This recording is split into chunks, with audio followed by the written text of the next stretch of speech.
Senhoras e senhores, começamos não com pressupostos, mas com uma investigação.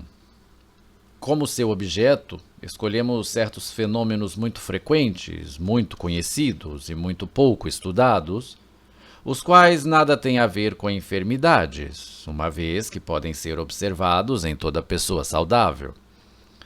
Refiro-me aos chamados atos falhos, como o lapso verbal, Versprechen, que ocorre quando alguém, pretendendo dizer uma palavra, diz outra em seu lugar, ou quando isso lhe acontece ao escrever, podendo a pessoa notar ou não o equívoco. Ou como o lapso de leitura, Verlesen, que se dá quando, em um texto impresso ou manuscrito, lemos algo diferente do que está escrito. Ou o lapso de audição, Verhoren, em que se ouve algo diferente do que foi dito sem que, é claro, se possa atribuir o equívoco a um distúrbio orgânico da capacidade auditiva. Outra série de fenômeno semelhante se baseia em um lapso de memória, um esquecimento, Vergessen, que não é permanente, mas temporário. Como quando alguém não consegue se lembrar de um nome que conhece e geralmente torna a reconhecer, ou quando se esquece de pôr em prática uma intenção dela se lembrando posteriormente. Ou seja, depois de a ter esquecido apenas em determinado momento. Em uma terceira série desses fenômenos, não se verifica o caráter temporário, como é o caso, por exemplo, do extravio, Verlegen, que ocorre quando alguém guarda um objeto em determinado lugar e, depois, não logra reencontrá-lo. Ou algo análogo à perda, Verlieren, do objeto. Há aí um tipo de esquecimento que é tratado diferentemente dos demais, porque, em vez de ser considerado compreensível, provoca perplexidade ou irritação. A essas ocorrências juntam-se ainda certos equívocos, Irrtümer, nos quais também está presente o caráter temporário. Por algum tempo acreditamos em algo que, sabíamos antes e sabemos depois, não é o que pensávamos. Além de toda uma gama de fenômenos semelhantes, conhecidos por nomes diversos. Quase todos estes acontecimentos, cujo íntimo parentesco se expressa em alemão, na designação com o mesmo prefixo, ver, são de natureza desimportante. E a maioria possui duração bastante fugaz, sem grande significado na vida das pessoas. Raramente algum deles adquire certa importância prática, como na perda de objetos. Por isso, eles não chamam muita atenção. Despertam somente pequenos afetos e assim por diante. É, pois, para esses fenômenos que chamo agora a sua atenção. Os senhores, porém, objetarão mal-humorados. Há tantos enigmas formidáveis no universo e no mundo psíquico, tantas coisas assombrosas no terreno dos distúrbios psíquicos que demandam e merecem esclarecimento, que parece mesmo um capricho desperdiçar trabalho e interesse em semelhantes ninharias. Se o Senhor puder nos fazer compreender como é que uma pessoa de olhos e ouvidos saudáveis é capaz de, em plena luz do dia, ver e ouvir coisas que não existem, ou se acreditar de súbito perseguida por aqueles que sempre lhe foram caros, ou ainda se valer de argumentos os mais perspicazes em defesa de invenções delirantes que hão de parecer absurdas a qualquer criança, aí então teremos algum respeito pela psicanálise. Mas se tudo que ela pode fazer é explicar por que um orador eventualmente troca uma palavra por outra, ou por que uma dona de casa não sabe onde guardou as chaves e outras futilidades deste tipo, neste caso, temos melhor emprego para nosso tempo e interesse. E eu lhes responderia: tenham paciência, senhoras e senhores. Creio que sua crítica não está no caminho certo. É verdade que a psicanálise não pode se gabar de jamais ter se ocupado de ninharias. Ao contrário, geralmente constituem objeto de seu exame aqueles eventos modestos, descartados nas demais ciências como demasiado insignificantes. O refúgio, por assim dizer, do mundo dos fenômenos.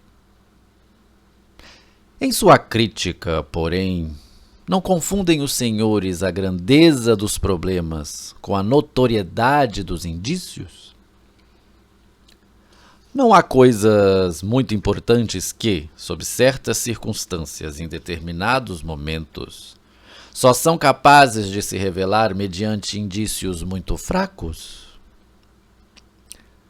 Seria fácil para mim mencionar aqui diversas situações desse tipo, a partir de que insignificantes indícios os senhores, ou os jovens dentre os senhores, deduzem ter ganhado a afeição de uma dama? Aguardam, para tanto, uma expressa declaração de amor, um abraço apaixonado?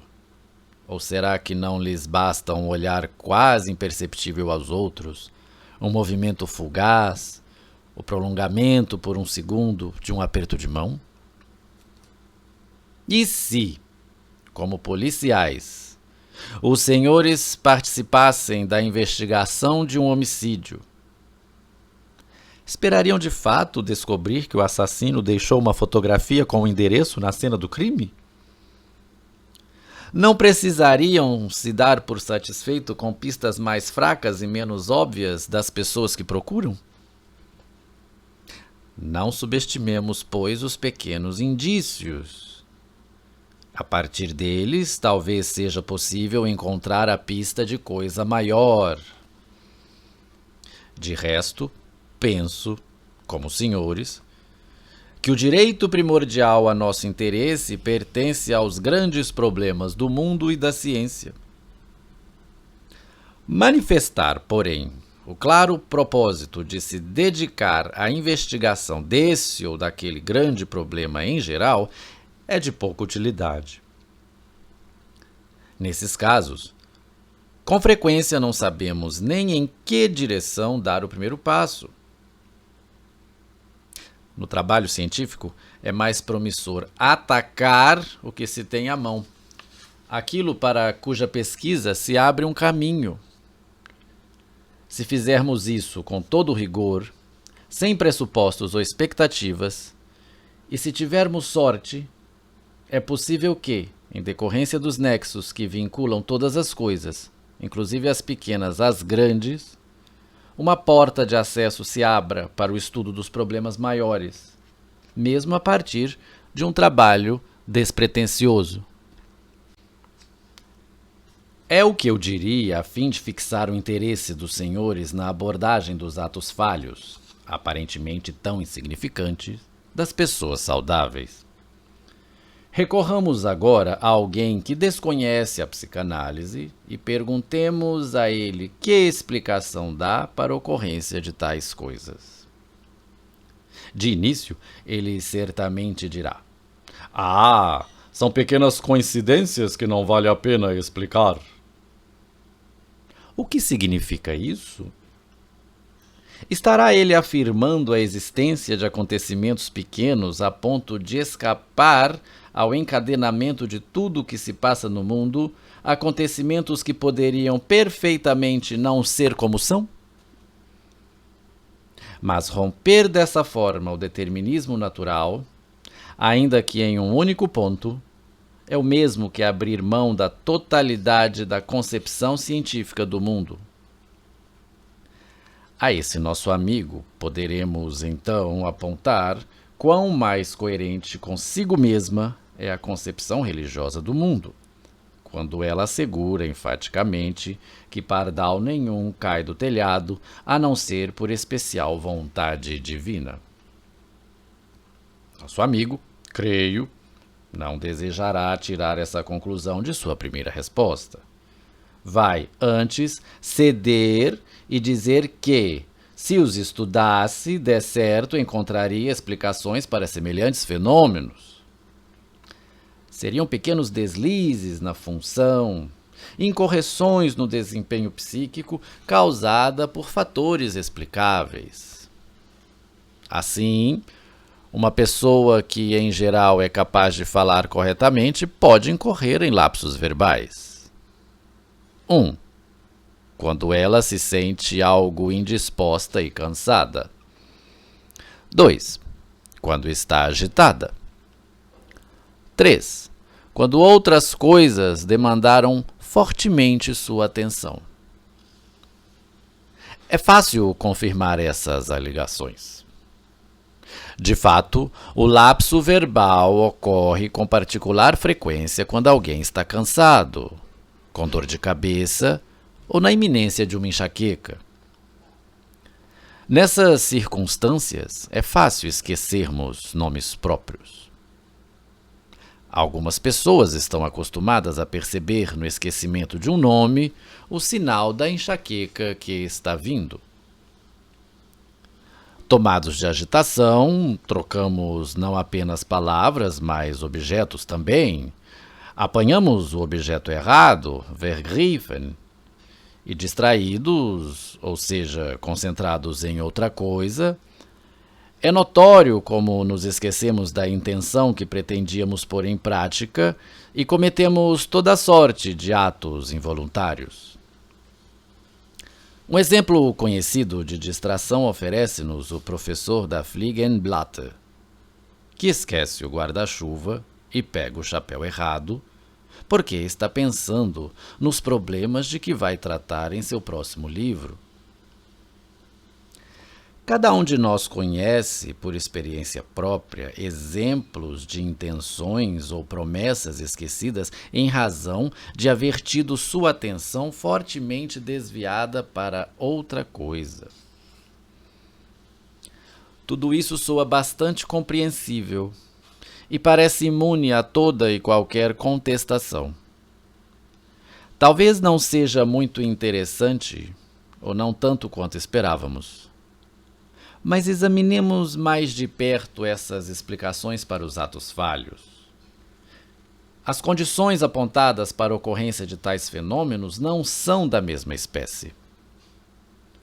Indisposição e distúrbios circulatórios oferecem uma razão fisiológica para a deterioração do nosso funcionamento normal.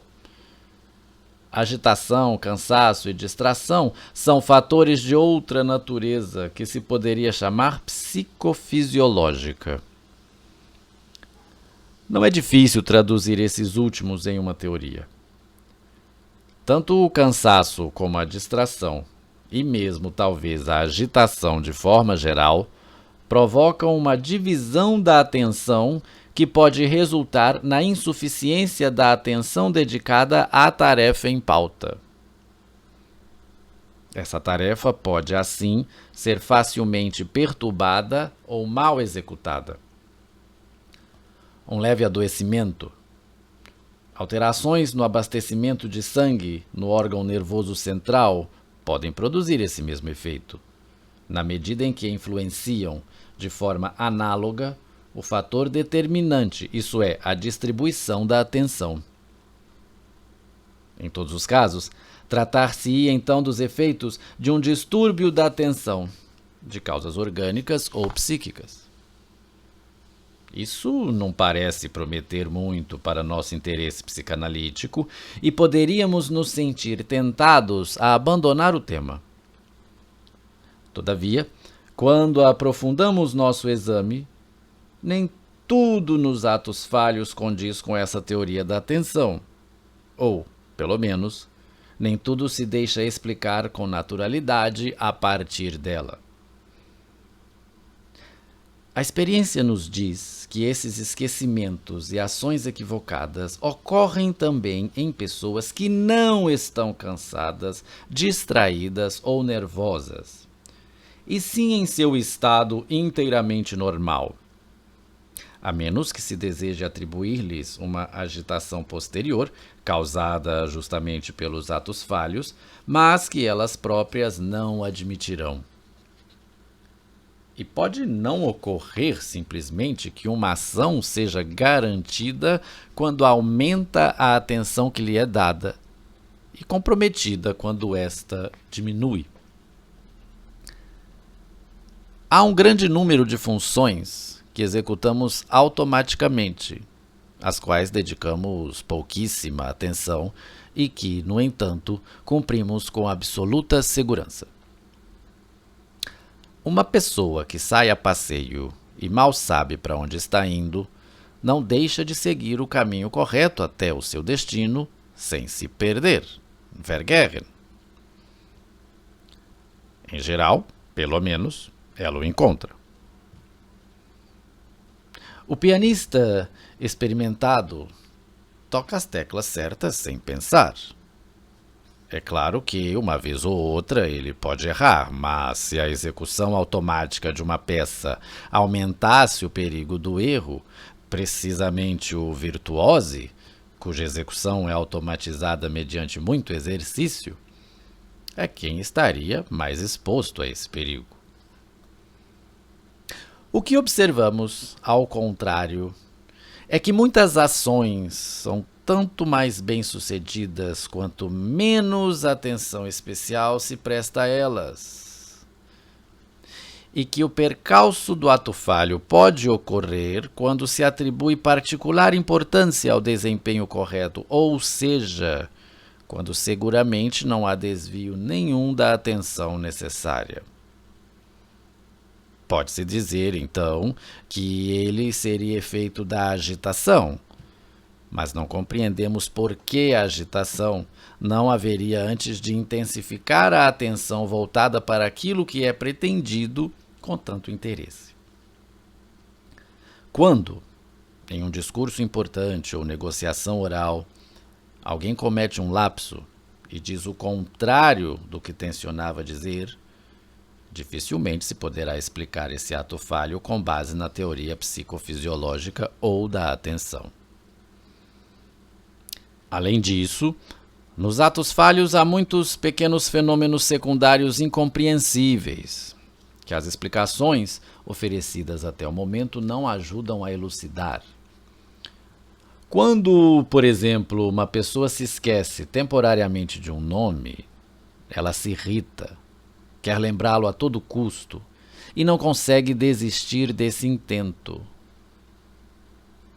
Por que é tão raro que essa pessoa irritada consiga, como tanto deseja, dirigir sua atenção para o nome que, como diz, está na ponta da língua e que ela tão prontamente reconhece quando pronunciam?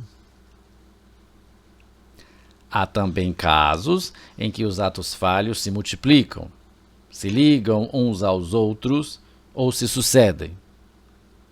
Esquecemo-nos, por exemplo, de um encontro marcado. Em seguida, embora decididos a não esquecê-lo uma segunda vez, verificamos que, por equívoco, anotamos a hora errada. Ou, em busca de um atalho para o nome de que nos esquecemos, foge-nos um segundo nome, o qual poderia nos ajudar a encontrar aquele primeiro.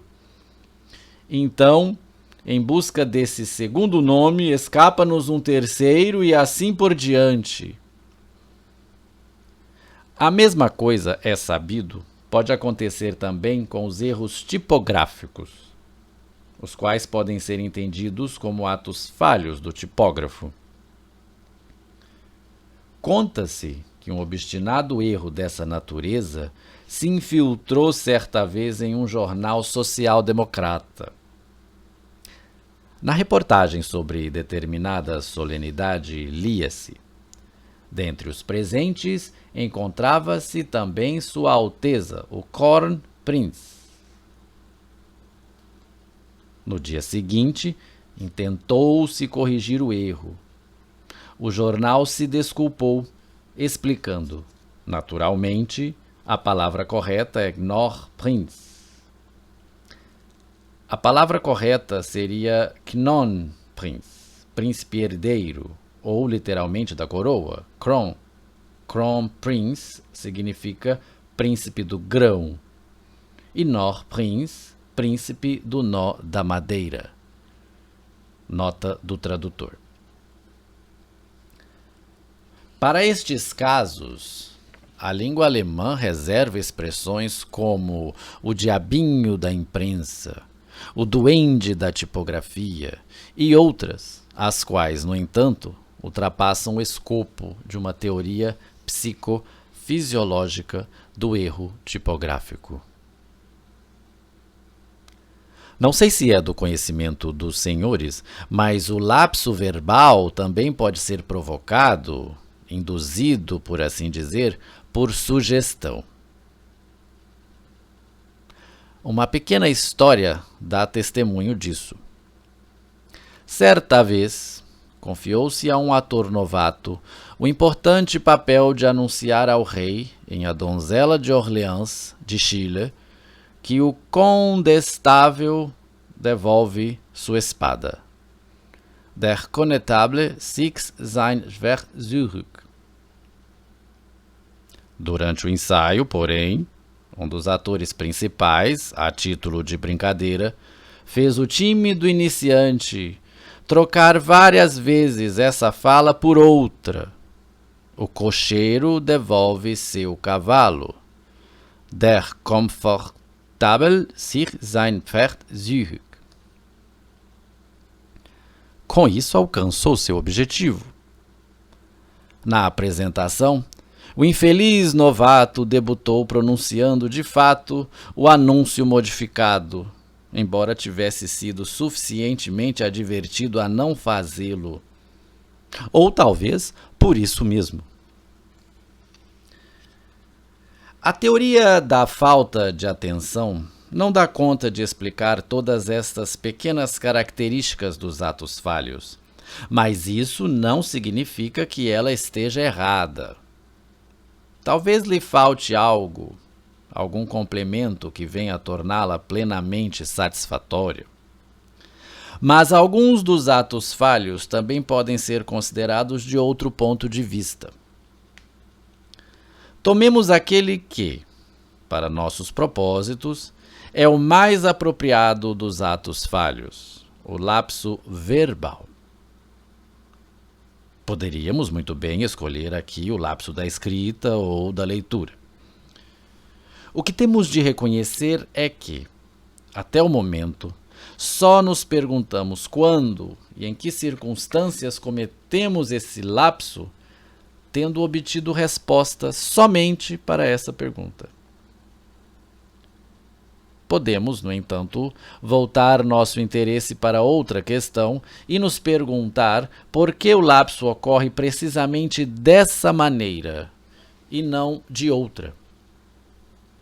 Podemos, pois, levar em consideração o que vai expresso no lapso verbal. Os senhores compreendem que, enquanto não respondermos a essa pergunta, enquanto não esclarecermos o efeito desse lapso, o fenômeno permanece, do ponto de vista psicológico, uma coincidência, ainda que se encontre para ele explicação fisiológica. Ao cometer um lapso verbal, eu obviamente poderia fazê-lo de infinitas maneiras, seja trocando a palavra certa por uma dentre milhares de outras, ou escolhendo um dos inúmeros modos de deformá-la. Haverá, pois, algo a me impor uma maneira específica de me equivocar num caso determinado. Entre todas as maneiras possíveis? Ou será isso obra do acaso, acontecimento arbitrário, não havendo, talvez, resposta sensata para essa pergunta? Em 1895, dois autores, Meringer e Mayer, um filólogo e um psiquiatra, tentaram abordar por esse lado o problema do lapso verbal. Eles coletaram exemplos, os quais classificaram de início em categorias meramente descritivas. Embora isso ainda não forneça, é claro, uma explicação, pode nos ajudar a encontrar o caminho que conduz a ela. As deformações que os lapsos verbais provocam no discurso pretendido foram por eles diferenciadas em permutas, antecipações do som, reverberações, mesclas, contaminações e substituições. Vou expor aos senhores exemplos desses grupos principais estabelecidos por aqueles dois autores. Ocorre um caso de permuta quando alguém diz a Milo de Vênus em vez de a Vênus de Milo. Permuta na ordem das palavras. A antecipação de um som acontece.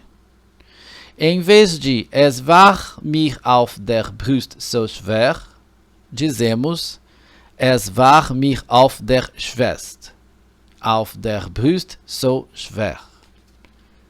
Nota do tradutor.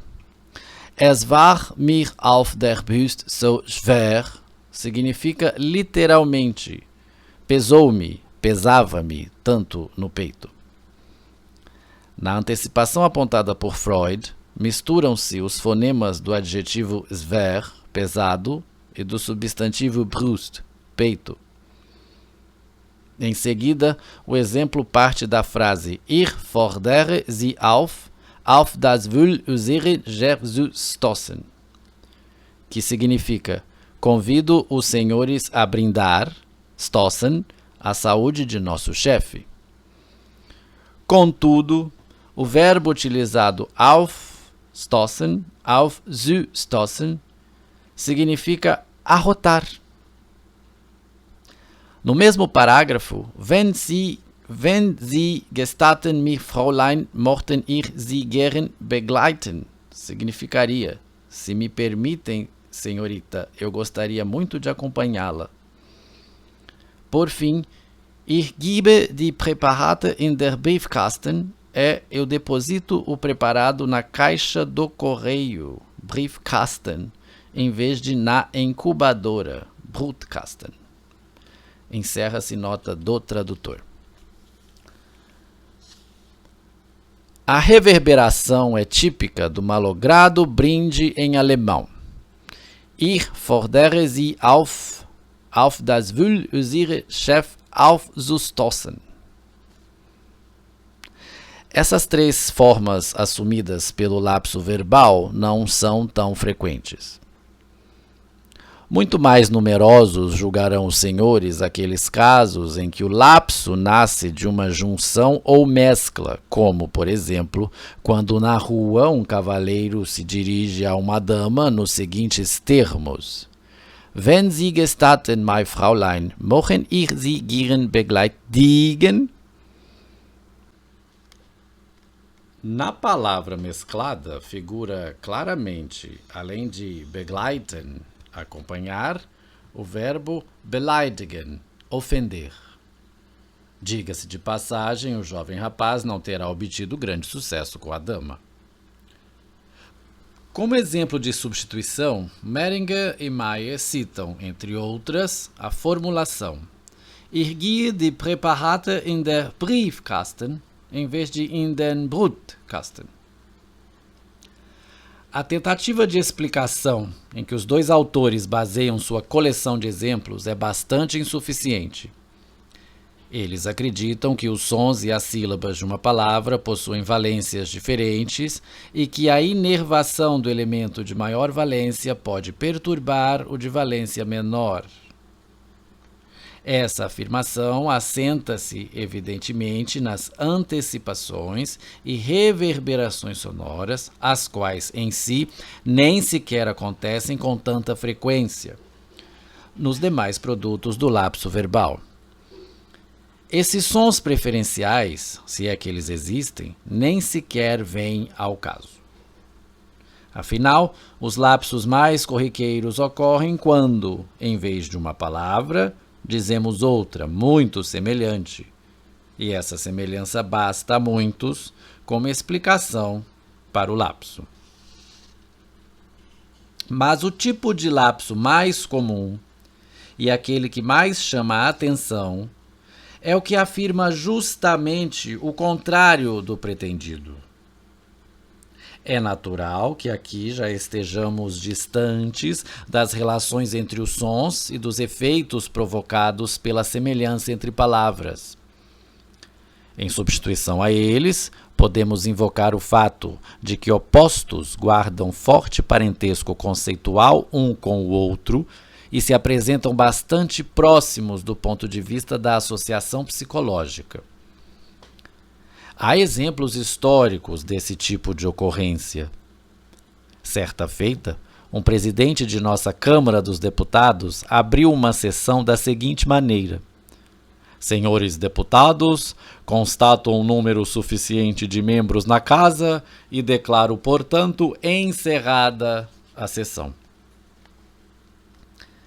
De atuação tão sedutora quanto a da relação por oposição, revela-se também a de outras ocasiões comuns, as quais, em certas circunstâncias, podem aflorar de forma bastante inconveniente.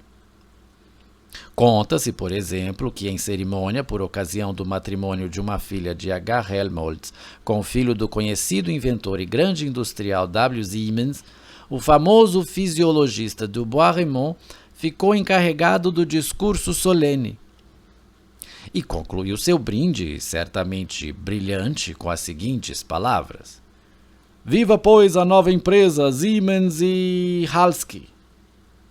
Esse, naturalmente, era o nome da velha empresa.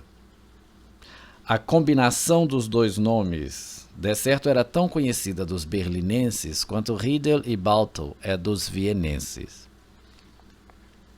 Temos, pois, de acrescer a influência das associações de palavras àquelas exercidas pelas relações entre os sons e pela semelhança entre os vocábulos.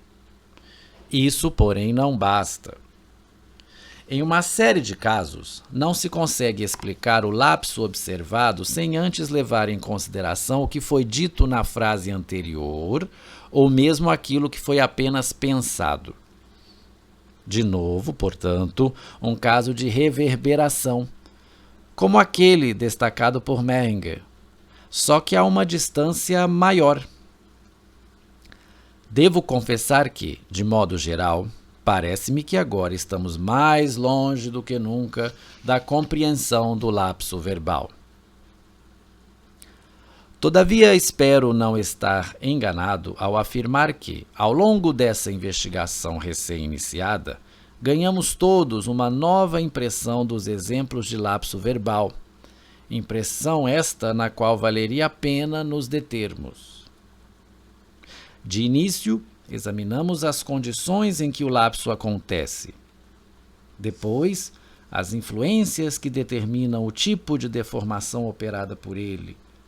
Mas do produto em si, do lapso verbal, independentemente de sua origem, ainda nem sequer tratamos. Se nos decidimos a fazê-lo, precisamos encontrar, enfim, a coragem para dizer: em alguns desses exemplos, também aquilo que resulta do lapso verbal possui um sentido. O que significa possui um sentido? Pois bem, isso quer dizer que o próprio produto do lapso talvez tenha o direito de ser considerado um ato psíquico pleno, munido de objetivo próprio, devendo assim ser compreendido como uma manifestação dotada de conteúdo e significado. Até o momento, falamos sempre em atos falhos, mas o que parece agora é que o ato falho pode, por vezes, constituir um ato absolutamente normal, uma reação que apenas se pôs no lugar de outra, esperada ou pretendida. Em alguns casos, esse sentido próprio de que se reveste o ato falho parece de fato palpável e inconfundível. Quando, em suas palavras iniciais, o presidente da Câmara dos Deputados encerra a sessão em vez de abri-la, tendemos a, com base em nosso conhecimento da situação em que o lapso se verificou, considerar significativo seu ato falho. Ele não espera nada de proveitoso da sessão e ficaria feliz se pudesse encerrá-la de imediato. Evidenciar esse sentido, isso é, o significado desse lapso verbal, é coisa que não nos proporciona nenhuma dificuldade. Um exemplo encontra-se no seguinte relato de uma senhora sabidamente enérgica. Meu marido perguntou ao doutor que dieta seguir, mas o doutor respondeu que ele não precisa de dieta nenhuma, que pode comer e beber o que eu quiser. Aqui, por outro lado, o lapso é a expressão inconfundível de um plano coerente. Senhoras e senhores, se verificarmos que não apenas alguns poucos, e sim um número maior de lapsos verbais e atos falhos possuem um sentido, então será inevitável que esse sentido dos atos falhos, de que ainda não falamos, se torne para nós o mais interessante, deslocando legitimamente para segundo plano todas as demais considerações. Se assim for, poderemos deixar de lado todos os fatores fisiológicos e psicofisiológicos e nos dedicar à investigação puramente psicológica do sentido, isso é, do significado, da intenção contida no ato falho. Não deixaremos, pois, de examinar material mais amplo, resultante de nossas observações, tendo em vista essa expectativa. Antes, porém, de nos dedicarmos a esse propósito, eu gostaria de convidá-los a seguir comigo uma outra pista. Já aconteceu várias vezes de um escritor se servir de um lapso verbal ou de algum outro ato falho como instrumento de expressão literária. Esse fato, por si só, há de constituir prova de que o literato entende o ato falho, o lapso verbal, por exemplo, como portador de um sentido, considerando-se que, afinal, ele o produz deliberadamente. O que ocorre não é que o escritor ou poeta se equivoque por acaso ao escrever e depois mantenha esse erro como um lapso cometido por sua personagem. Por intermédio desse lapso, ele quer nos dar a entender alguma coisa e podemos então verificar do que se trata. Se ele deseja sugerir que a personagem em questão está distraída, cansada ou à beira de uma enxaqueca. Não vamos, é claro, superestimar o lapso verbal empregado pelo escritor como portador de sentido. Na vida real, esse lapso poderia perfeitamente não ter sentido nenhum, constituir um acaso psíquico, ou apenas em casos muito raros revelar-se pleno de significado. O escritor ter-se-ia aí reservado o direito de intelectualizá-lo, de dotado de sentido apenas para utilizá-lo a favor de seus próprios desígnios. Não seria, contudo, de admirar se tivéssemos mais a aprender sobre o lapso verbal com o poeta do que com o filólogo ou o psiquiatra. Um exemplo desse lapso encontra-se em Wallenstein, Piccolomini, ato 1, cena 5, do poeta, dramaturgo, ensaísta e historiador Friedrich Schiller, nota do tradutor. Na cena anterior, Max Piccolomini toma o partido do duque com a máxima veemência, louvando as bênçãos da paz que lhe é revelada durante a viagem em que ele acompanha a filha de Wallenstein até o campo. Com isso, deixa absolutamente perplexos seu pai e o enviado da corte, Questenberg. A cena 5 prossegue da seguinte maneira. Questenberg. Oh, ai de nós! Assim é então? Amigo, deixamo-lo ir assim, delirante, em vez de prontamente chamá-lo de volta, para que possamos logo abrir-lhe os olhos? Otávio, retornando de profunda reflexão. Os meus, ele agora os abriu. E vejo mais do que me alegraria ver. Questenberg. Que há, amigo? Otávio. Maldita viagem. Questenberg. Por quê? O que há? Otávio. Vem. Preciso seguir de imediato a desafortunada pista. Ver com meus próprios olhos. Vem. Questenberg. Mas o que há? Para onde? Otávio. Até ela. Questenberg. Até... Otávio corrigindo-se. Até o Duque. Vamos. Otávio pretendia dizer até ele, zu ihm, até o Duque, mas comete um lapso e, por intermédio das palavras até ela, zu ihr, revela, a nós pelo menos, ter identificado muito bem a influência que faz o jovem herói de guerra louvar a paz. Exemplo ainda mais impressionante descobriu Otto Rank em Shakespeare. Está em Um Mercador de Veneza, na famosa cena em que cabe ao feliz amante escolher entre 3 cofrinhos. O melhor que posso fazer, talvez, seja ler para os senhores a breve passagem de Rank. Abro aspas. Um lapso verbal de fina motivação literária e emprego tecnicamente brilhante que, tal como aquele apontado por Freud em Wallenstein, mostra que os escritores conhecem o mecanismo e o sentido do ato falho, e também pressupõe sua compreensão por parte do público. Encontra-se em O Mercador de Veneza, de Shakespeare, ato 3, cena 2. Graças a um feliz acaso, Pórcia, obrigada pela vontade do pai à escolha de um cônjuge por sorteio, escapou até o momento de seus pretendentes indesejados. Como, porém, encontrou, enfim, em Bassanio, o candidato pelo qual sente verdadeira afeição, ela teme que, como os demais, ele seja traído pela sorte. Também nesse caso, ela gostaria de lhe dizer, poderá ele estar certo de seu amor, mas o juramento feito impede Pórcia de dizê-lo. Assim, estando ela tomada por esse conflito interior, o poeta a faz dizer ao pretendente bem-vindo. Não te apresses, por favor. Espera um dia ou 2 antes de arriscar, pois, se errares na escolha, perderei tua companhia. Portanto, aguarda um pouco. Algo me diz, mas não é amor, que não devo te perder.